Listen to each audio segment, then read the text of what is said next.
Minutes ago, we held a hearing before Judge McGrath.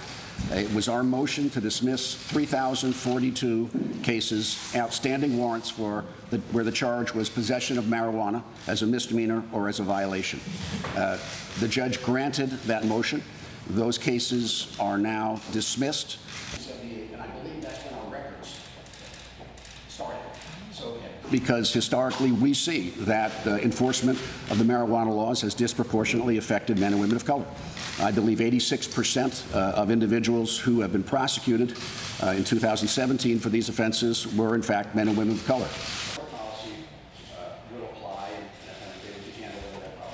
So if, for whatever reason, a police officer did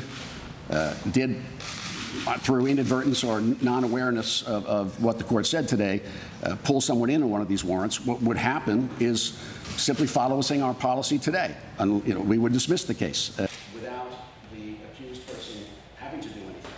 But I think you can drive down the West Side Highway at 75 miles an hour and you'll get a ticket to be paid by mail to court. But if you are arrested, if you are found smoking a marijuana cigarette, you can be arrested, put in cuffs, and held in jail for 24 hours. The offense does not, in our opinion, justify that level of enforcement, and we are trying to even out racial disparity and rationalize and right-size our criminal justice efforts.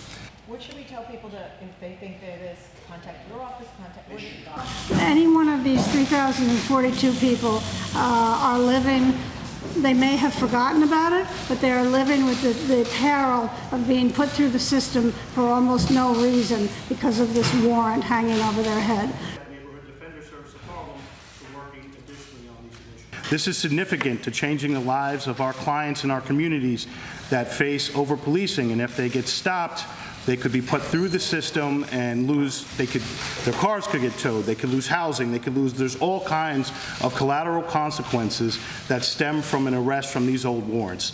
About the fact that they didn't show and the consequence of their I think they will breathe a sigh of relief that this has been resolved. But I also think that this reflects that the law doesn't do this easily. I mean, this has taken a lot of effort by the court system, as well as the parties, to actually sort of do something that is off script, but actually serves the interests of justice enormously.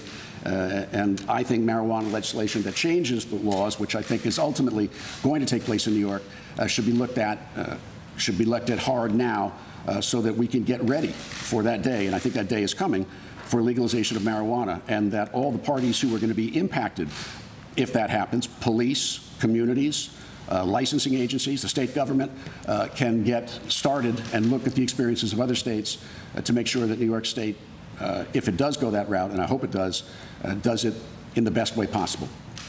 There are times in my administration of an agency for which I'm responsible and how we allocate is because when you look at the cohort of individuals who are charged with marijuana offenses, as we did for 2017, of the I think 5,000 cases that we prosecuted in 2017, only about 200 of those individuals had a prior violent felony conviction.